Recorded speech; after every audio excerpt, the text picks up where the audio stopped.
한 심리학자가 특이한 실험을 이렇게 했습니다. 동네 한 구역을 딱 정하고 매일 집집마다 이렇게 100달러씩 두고 가는 겁니다. 그리고 사람들이 어떤 상태인지를 이제 관찰하는 거로.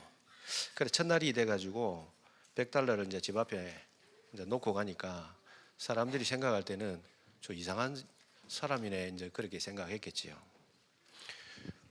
사흘 지나고 나니까 온 동네가 그 100달러 놔두는 사람에 대한 이야기입니다. 그리고는 2주쯤 지나고 나니까 이제 아예 이제 현관 앞에 나와가지고 100달러 받으러 노는 사람도 있더랍니다. 셋째쯤 지나니까 돈을 받는 것에 대해서 전혀 이상하게 여기지 않고 이제 돈을 서슬머시 받는 거지요. 그리고 넷째 주가 됐습니다. 당연한 것처럼 받더랍니다. 그리고 이제 실험 한 달이 지나가지고 이 실험자가 그냥 돈을 안 놔두고 그냥 지나갔답니다. 지나가니까 동네 사람들이 이제 쫓아오면서 굉장히 불쾌하게 생각하면서 짜증을 내면서 왜 오늘 돈 안 놔두고 가냐고 그러더랍니다. 그게 무슨 말입니까? 우리가 은혜로 받은 복음이 당연한 것처럼 우리가 여기고 있는데 사실은 당연한 거 아니잖아요. 호떡을 굽고 있는데 어떤 할아버지가 와서 호떡 얼마요? 이러니까 1,000원입니다. 그리고는 호떡은 안 가져가고 1,000원만 주고 계속 가더랍니다. 그리고는 그런 시간이 한 1년쯤 지났습니다. 그날도 호떡은 안 가져가고 1,000원만 이렇게 탁 주고 가더랍니다.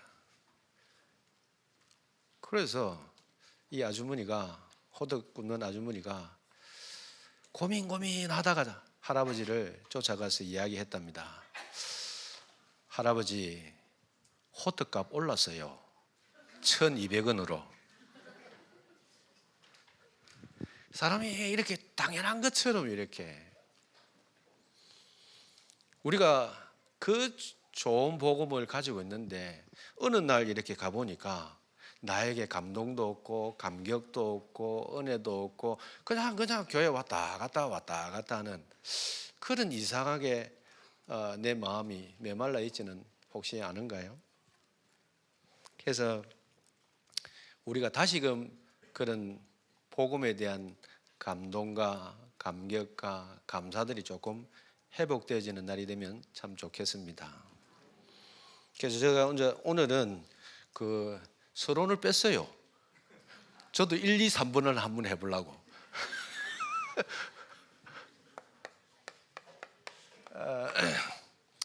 세 가지입니다. 사역의 차이가 있습니다. 그러면 그 사역에 이제 깊이 차이가 있겠죠. 결국은 일천지교의 차이입니다. 우리가 사역도 되는 사람, 안 되는 사람 있지요. 그 차이가 어디에 있습니까? 그 출애굽할 때도 하나님이 모세에게 먼저 뭘 주셨냐면 말씀을 주셨다니까요. 항상 하나님은 하나님의 일을 하기 전에 말씀을 주시잖아요. 그러면 우리가 그 하나님의 말씀, 언약의 말씀을 내가 어떻게 받느냐는 겁니다. 요엘서에 보면 5장 3절에 이런 말씀이 있습니다.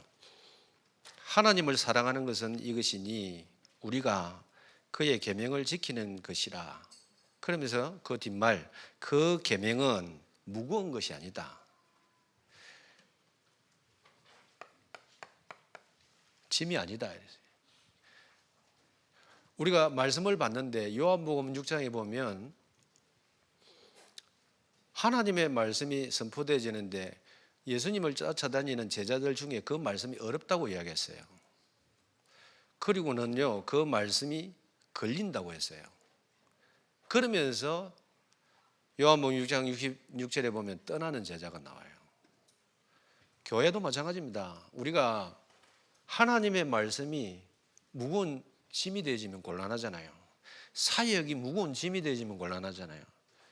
그러나 신명기 28장에 하나님의 말씀을 순종하면 복 받고 불순종하면 저주받는다, 그 말씀 나오잖아요. 그런데 그 이전에 신명기 6장에 보면 이런 말씀이 있지요. 이스라엘아 들으라 그래. 시험하지요.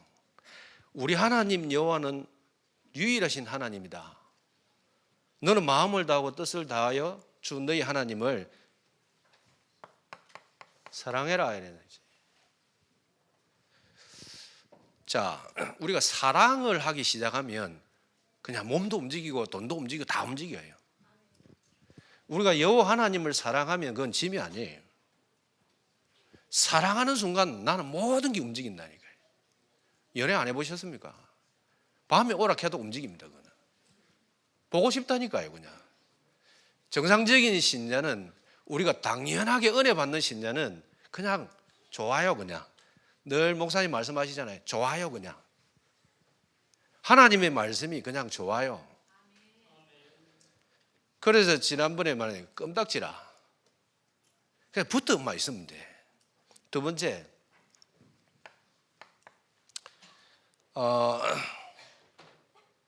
고린도전서 4장에 보면 저와 여러분이 사역은요 부모의 마음이에요.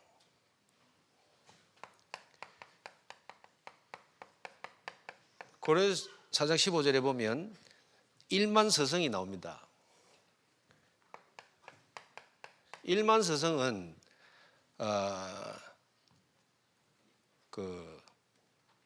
뭐라 합니까? 헬라어로 파이다고 고스입니다. 발음도 어려워요 저는. 근데 여기에 서성이라고 할 때에는 쉽게 말하면 시켜서 하는 사람, 시켜서 하는 사람.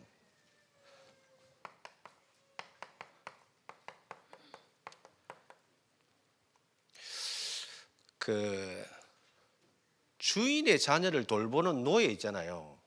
그래서 고린도서 4장 15절에 보면 서성은 많다는 거예요. 그러나 부모는 없지 그래요.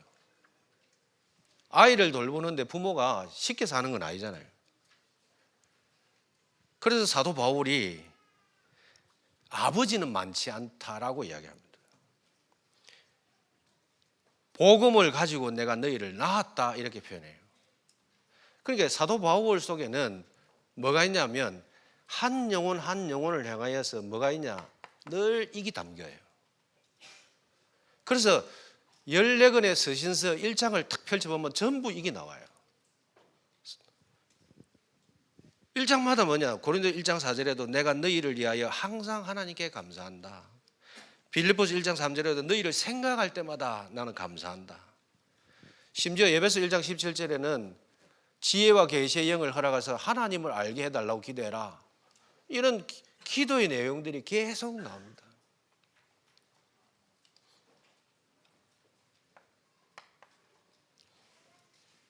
세 번째로 보면요, 사도행전 9장에 보면 재미난 게 뭐냐면 하나님이 핍박자 사울을 꺾어서요. 핍박자 사울을 꺾었으면 그 뒤 처리도 하나님이 하시면 되는데 꺾어만 놓고는 누구에 갖다 붙이느냐 하면 아나니아에게 갖다 붙입니다. 그냥 하나님 하실 것 같으면 쭉 다 하시면 되는데 왜 하필이면 가만히 있는 나에게 그 사람을 붙일까요? 그것도 소문이나 좋으면 되는데 이상하게 아주 괴팍한 놈을 붙인다니까요. 그때 나는 어떻게 해야 됩니까? 결국은 한 인생을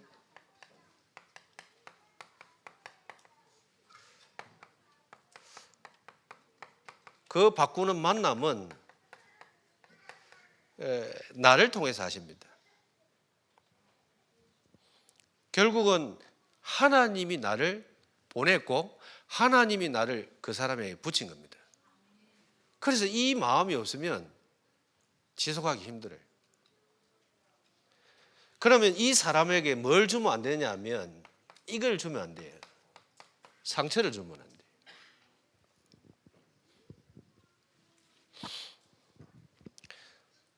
하나님이 나를 보내셨기 때문에 나를 만나는 그 사람은 하나님의 말씀을 통해서 치유받기를 원하지 나를 통해서 상처받기를 원하는 건 아니거든요. 그러면 내가 이렇게 준비되어 있지 않으면 결국은 내가 가지고 있는 상처 가지고 만나겠죠. 그래서 이게 필요합니다.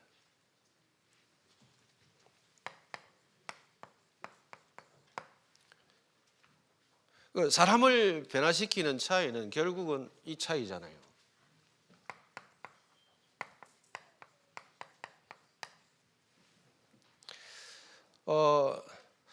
성경에 이렇게 이야기합니다. 요한복음 5장에 너희가 성경에 영생이 있음을 알고 성경을 연구한다 그랬어요.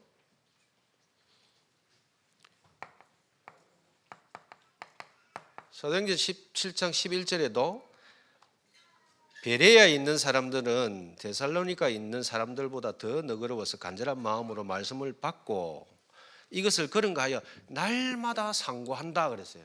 연구하고 상고하는. 자, 우리가 하나님의 말씀, 강단의 말씀을 받았으면 이 말씀이 계속적으로 내 내리에 어떻게 표현해 볼까요? 고민되어져야 돼요. 이 하나님의 말씀을 내가 어디에서 어떻게 성취시킬 것인지에 대한 부분에 대한 고민이 필요한 겁니다. 다르게 표현하면 묵상이겠지요. 그 하나님의 말씀이 나를 통해서 어디로 흘러갈지 고민해 봐야 되겠지요. 그 깊이의 차이입니다. 그러면 기도는요, 우리가 잘 알고 있듯이 기도로 모든 문제를 어떻게 해야 됩니까? 풀 수 있는 깊이가 있어야 돼요. 모든 문제를 기도 가지고 풀어야 돼요. 또 모든 현장을 기도로 장악해야 돼요. 자, 예를 들어 볼게요. 다니엘 6장에 보면 우리가 잘 알고 있는 다니엘이 전에 하던 대로 그랬어요. 그러면 전에 하던 대로 늘 기도가 되어지고 있는데 문제가 온 겁니다. 위기가 온 거지요. 다시 말하면 문제가 와도 다니엘은 그 사건을 늘 기도로 풀어왔다 이 말이 되는 거예요. 전에 늘 그런 문제 속에 있어도 기도로 늘 풀었다 이 말이 되는 거예요. 그래서 하나님의 말씀을 기도로 늘 하고 있다 보면 문제가 터졌을 때는 풀려야 되는 거잖아요. 모든 현장을 어떻게 장악합니까? 에스더 4장 16절에 보면 내가 왕 앞에 나가서 죽어야 될 이유 있다라고 하면 죽겠다라고 하면서 나갔어요. 그런데 그 전에 뭐라고 이야기합니까? 나를 위하여 전 백성이 금식하면서 기도해라 그렇게 했어요. 그냥 나간 게 아니고 기도 가지고 그 현장을 장악하고 나간 거예요. 그 우리 인생이 이 깊이 차인 거예요. 신앙생활 할 때.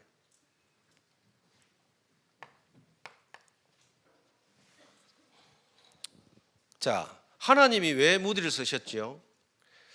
제가 책 딱 보니까 하나님이 무디를 쓰신 이유 기도의 사람이었다 이렇게 이야기해요. 토레이 목사님이 이렇게 이야기했어요. 만일 우리가 너무 바빠서 기도할 시간이 없게 되면 노력은 많이 하나 성취가 적고 예배를 많이 드리나 회심이 적고 은혜도 적으며 활동은 많이 하나 효과는 없을 것이다 이렇게 이야기했어요. 그래서 기도를 안 한 사람은 손해를 많이 볼 것이다. 이 시대의 비극 중에 비극은 뭐냐? 하나님 앞에 기도하지 않는 것이다. 기도해야 될 당연한 사람이 기도하지 않는 것이다. 그렇게 이야기했어요. 왜냐? 기도를 안 하니까 세상 일은 이것저것 다 하고 이 핑계 저 핑계 다 대면서 바쁘면서 다 하면서 안 하더라는 거예요. 주의 일은. 결국은 우리의 사역은 내가 사는 이유 중에도 하나가 이거지요.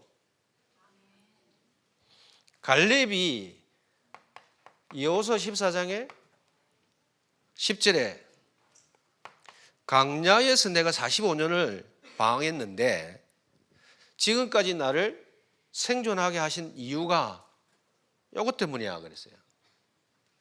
사도 바울도 빌립보서 1장 23절에 마음 같아서는 내가 이 세상에서 떠나서 그리스도와 함께 살고 싶다. 그러나 24절에 이렇게 합니다. 너희를 위하여 내가 이 세상에 더 살아 있겠다 이래 놨어요. 그러니까 결국은 내가 호흡하고 더 살고 싶은 욕망은 현장에 있는 한 영혼 때문이다 이렇게 이야기하는 거예요. 그럼 우리가 사업을 하거나 우리가 먹고 사는 모든 이유의 목적은 이거 하나밖에 없어요. 그래서 237 세계복음만 늘 이야기하잖아요. 그러면 어떤 겁니까 이게?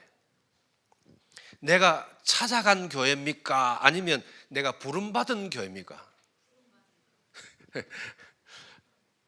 내가 찾아간 교회는요 내 마음대로 해요. 그러나 부름받은 교회는 부름받았기 때문에 문제도 견디는 겁니다. 사건 터져도 기도하는 겁니다. 어떤 문제 속에서도 상황 속에서도 내가 이 교회에 부름받았기 때문에 이 교회에서 해야 될 사명과 이유가 있기 때문에 기도하는 겁니다. 그냥 아무나 그냥 이렇게 온 건 아니잖아요. 다민족교회. 하나님이 나를 불렀기 때문에 윤 목사님 만났고 하나님이 나를 불렀기 때문에 우리 장로님 만났고 그러면 여기에 이유 있기 때문에 우리는 그 말씀을 깊이 있게 따라가야 되겠지요.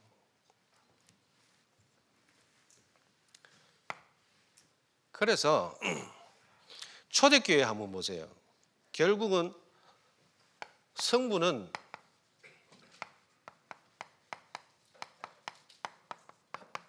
이거로 끝내버려야 돼요. 얼마나 메시지가 확실하게 나옵니까?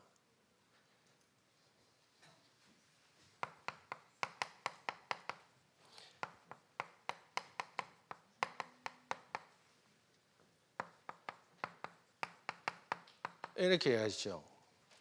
자, 근데 이 한글에는 이 사도에 일어났는데 영어 성경을 한번 보세요. 거기는 S자가 붙어 있어요. 영어는. 그 말은 복수예요. 사도가 아니고 사도들이에요. 근데 또 재미난 건 이거는 단수예요. 무슨 말이냐면 가르치는 사람은 여러 명 있어요. 우리 다민족 교회도 목사님들이 몇 분이나 계시잖아요. 많은 분들이 가르치는데 가르치는 내용은 하나입니다. 예수가 그리스도라는 거예요. 많은 사람들이 막 이야기합니다. 그러나 내용은 하나라. 오직 예수라. 그래서 교회 안에서 정말로 예수가 그리스도라고 선포되어지는 게 맞다라고 하면 받아야 되는 거예요. 그래서 다민족교회 표 세 가지잖아요. 예수님이 세 가지로 집약해 놨잖아요. 가르치시며 전파하시며 고치시는 일을. 뭘 가르치지요? 예수가 그리스도다. 뭘 전파하는 거지요? 예수가 그리스도다. 뭘로 가고 고치지요? 예수가 그리스도다. 하나잖아요. 그런데 이 복음을 초대교회는 받았다는 거예요. 자, 생각해보세요. 베드로가 그때 당시에 어부지요. 갈릴리 출신이다 이랬어요. 한마디로 말하면 촌놈이라. 배운 것도 별로 없어. 조금 지식 있는 사람이 볼 때는 무시할 수 있는 사람이에요. 그런데 받았다라는 거예요. 이유가 뭡니까? 예수가 그리스도라고 이야기하는 거예요. 데살로니가전서 2장 13절에 그래서 사도 바울이 이렇게 고백하지 않습니까? 너희가 사람의 말로 받지 아니하고 그래요. 누가 어떤 말을 어떻게 하는지는 모르겠지만 그러나 그 속에 예수님이 그리스도라고 선포되어지는 그 내용 속에는 내가 받아야 될 이유가 있는 거지요. 그래서 전도하는 사람도 중요하지만은 무슨 내용을 가지고 내가 말하고 있느냐. 그게 이제 그 다음에 해야 될 일은 성령의 역사지요.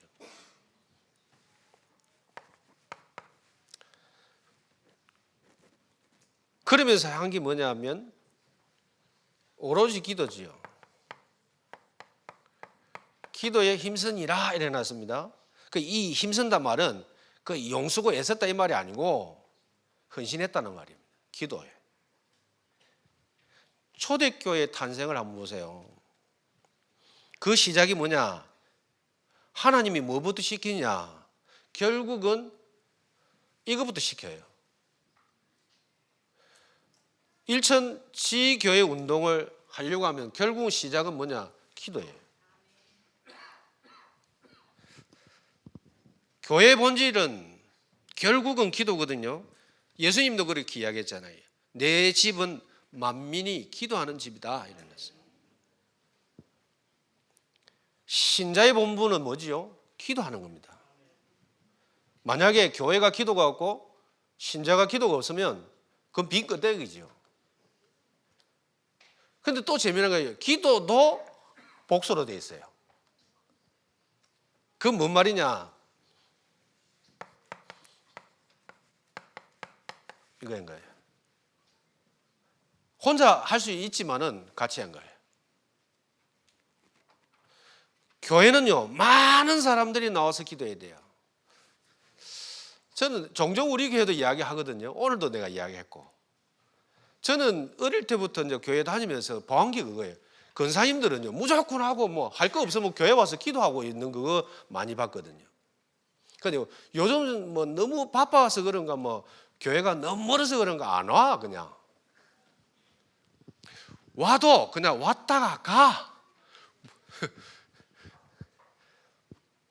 우리 다민족교회 그 일천 지계 운동 이거 들었잖아요. 그러면 결국은 내가 메시지를 들었기 때문에 나를 부른 거거든요. 내가 이거부터 시작해야 됩니다.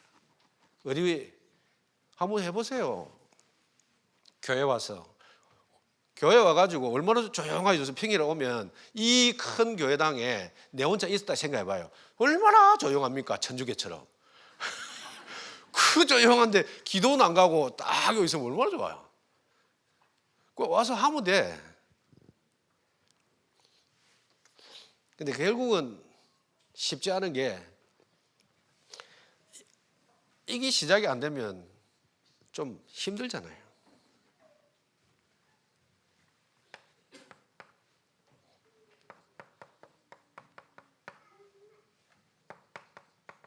교제하고 떡을 뗐다 이랬지요. 성찬이지요. 그런데 이 당시에 한번 생각해보세요. 초대교회 상황을 유대인도 있어요. 이방인도 있어요. 섞였죠. 노예도 있고 쉬운 말로 우리나라 같으면 양반도 있고 쌍놈도 있어요. 섞였어요.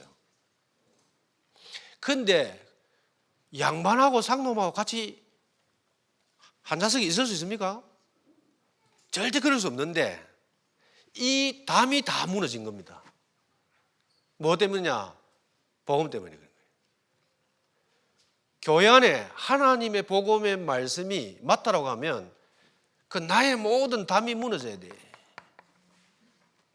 우리 속에 있던 모든 영적인 여리고들이 무너질 만큼 이 부분에 내 마음에 담아야 되는 거예요.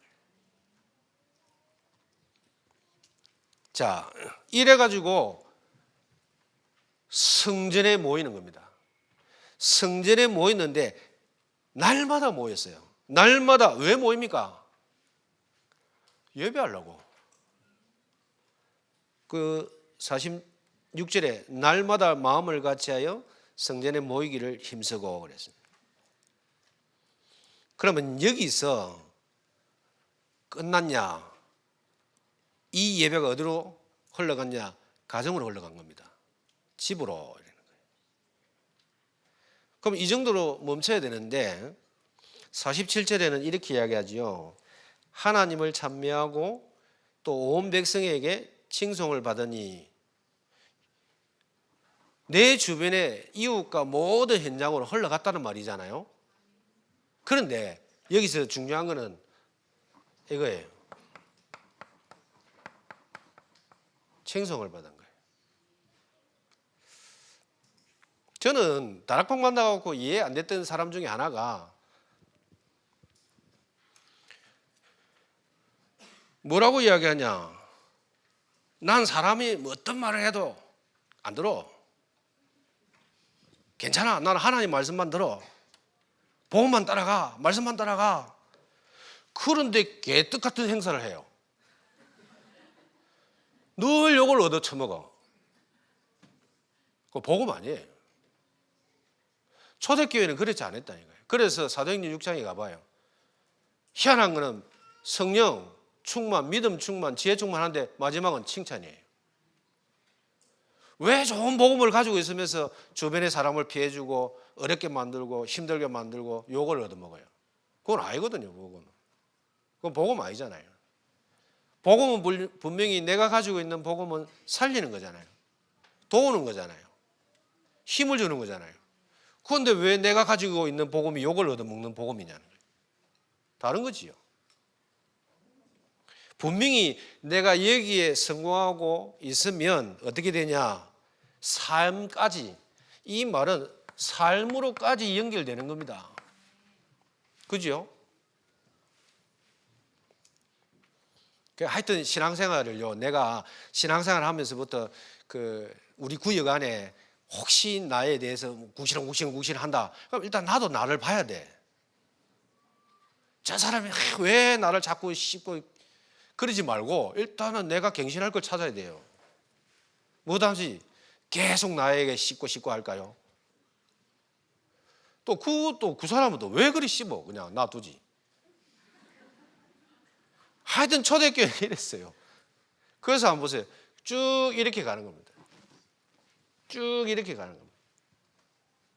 그래서 우리가 차이는 사역 다 해놔놓고 오직 요거도 처으면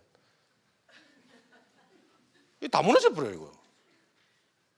실컷 다 해놔놓고 그러면 제가 젊었을 때 저도 경상도가 돼가지고 말이 30대까지는 노는 대로 씹어가지고 이제 이게 한 번씩 가서 사투리가 막 억세가지고 근데 좀 시간이 가니까 조금 양반처럼 되어 가려고 합니다.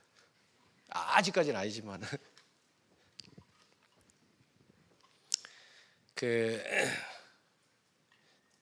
한경직 목사님이 영락교회를 시작했다 아닙니까?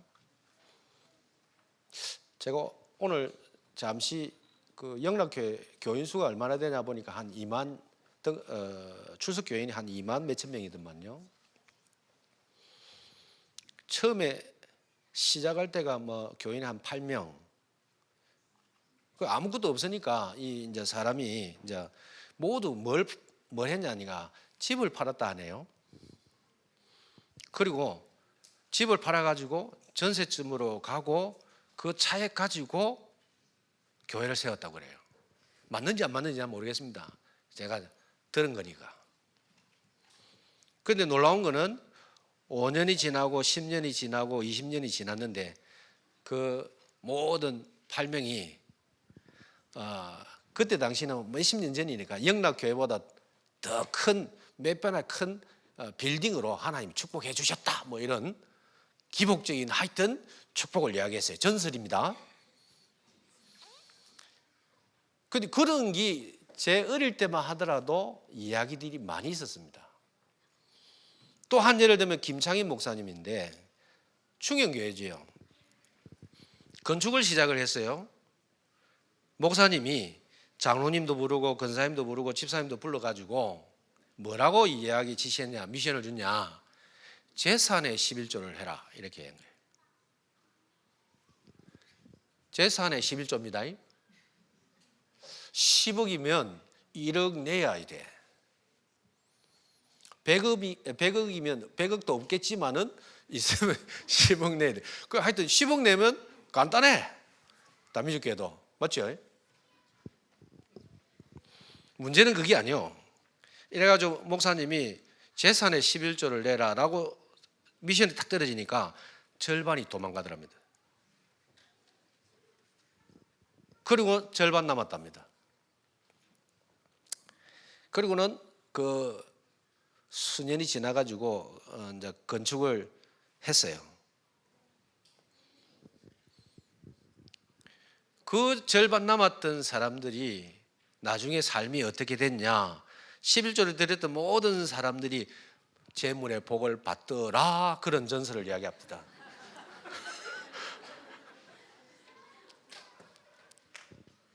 그러면 뿔뿔이 흩어진 사람들은 어떻게 됐냐? 다 망했더라, 이런 이야기를 하고.